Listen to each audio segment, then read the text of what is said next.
ஸ்ரீ குருவாயூரப்பன் திருவடிகளே சரணம். இன்னைக்கு இந்த தசகத்தோட 7வது ஸ்லோகத்தை பார்க்கலாம். முதல்ல வார்த்தைகளை பிரித்து சொல்லலாம், பிறகு ஒவ்வொரு வரியும் சேர்த்து சொல்லலாம்.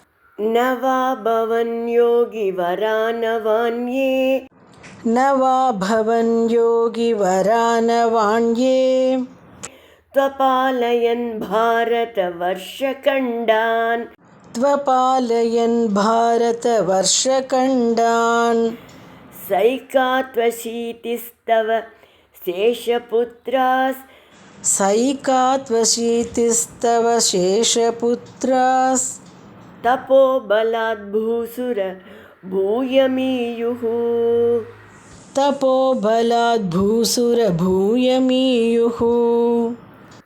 नवा भवन् योगि वरानवान्ये, त्वपालयन् भारतवर्षखण्डान्, नवा भवन् योगि वरानवान्ये, त्वपालयन् भारतवर्षखण्डान्, सैकात्वशीतिस्तव शेषपुत्रास्, तपोबलाद् भूसुर भूयमीयुः, सैकात्वशीतिस्तव शेषपुत्रास्, तपोबलाद् भूसुर भूयमीयुः.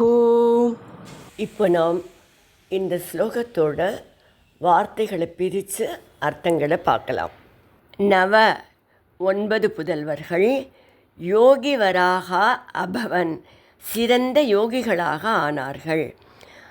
அந்யே நவது மற்றும் 9 பேர், பாரத வர்ஷ கண்டான் பாரத தேசத்தின் பகுதிகளை, அபாலயன் ஆண்டனர், தவ சேஷபுத்திராக உங்களது எஞ்சிய புத்திரர்கள், மீதியிருந்த புதல்வர்கள், ச ஏகா அசீதிஹி து 81 பேர்களும், தபோபலாத் தவ வலிமையால், பூசுர பூயம் ஈயுகு பிராமணர்களாக ஆயினர்.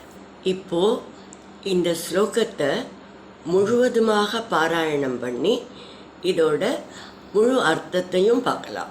நவா பவன் யோகி வரானவான்யே, त्वपालयन् भारतवर्षखण्डान्, सैकात्वशीतिस्तव शेषपुत्रास्, तपोबलाद् भूसुर பூயமீயுஹு. ரிஷபதேவரோட மூத்த மகன் பரதன்னு சொன்னேன் இல்லையா? இந்த முதல் பரதன் மிக நன்றாக தர்ம வழியில் ஆட்சி செய்து புகழ் பெற்றார். அவர் பெயரால் தான் நம்முடைய தேசம் பாரத தேசம்னு அழைக்கப்படுறது. இவர் உரிய காலம் வந்ததும் துறவை மேற்கொள்ள வனத்துக்கு போயிட்டார். ஆனால் இவர் ஒரு மான் மேலே ஆசை வச்சு பற்றை வளர்த்து கொண்டு அதனால் அதோட நினைவிலேயே இருந்ததுனால மானாக பிறந்தார். அப்போது அவரது தவ வலிமையால் தான் செய்த தப்பு, தான் எப்படி தவ வழியிலிருந்து பிறழ்ந்து அதனால் இப்படி மானாக பிறந்துட்டோங்கிறது அந்த மானாக இருக்கிறச்சு அவருக்கு ஞாபகத்தில் வந்தது. அதனால் அப்போது பற்றுக்களை முற்றுமாக விடுத்து பகவான் திருவடிகளை சேர வேண்டும்னு உறுதி பூண்டார். அடுத்த பிறவியில் இவர் ஜடபரதர் ஆக பிறந்தார். அதாவது அவர் பரதர் தான், ஆனால் ஜடமாக எந்த உணர்ச்சிக்கும் இடம் கொடாதவராக இருந்து முக்தி பெற்றார். இவர்தான் முதல் பரதர். துஷ்யந்தனுக்கும் சகுந்தலைக்கும் பிறந்தவர் தான் 2வது பரதர். ராமாயணத்தில் ராமரது தம்பியாக வருபவர் 3வது பரதர். இறுதியாக பரதமுனி என்ற பெயருடன் நாட்டிய சாஸ்திரத்தை உருவாக்கிய பரதர், பரதநாட்டியத்தின் தந்தை, அவர் 4வது பரதர். இப்படி 4 ஒப்பற்ற வல்லமை மிக்க பரதர்கள் முன் யுகங்களில் இருந்திருக்கிறார்கள். நம்மோட பாரத தேசத்துக்கு பெருமை சேர்த்திருக்கா. முதல் பரதர் காட்டுக்கு சென்றபோது ரிஷபதேவரோட 9 மகன்கள் தேசத்தை 9 கண்டங்களாக பிரித்து கொண்டு ஆட்சி செய்தனர். 9 மகன்கள் யோகத்தை பயிற்சி செய்து வல்லமை பெற்று அந்த வழியில் புகழ் பெற்றார்கள். இவர்களை நவயோகிகள்னு சொல்லுவாள்.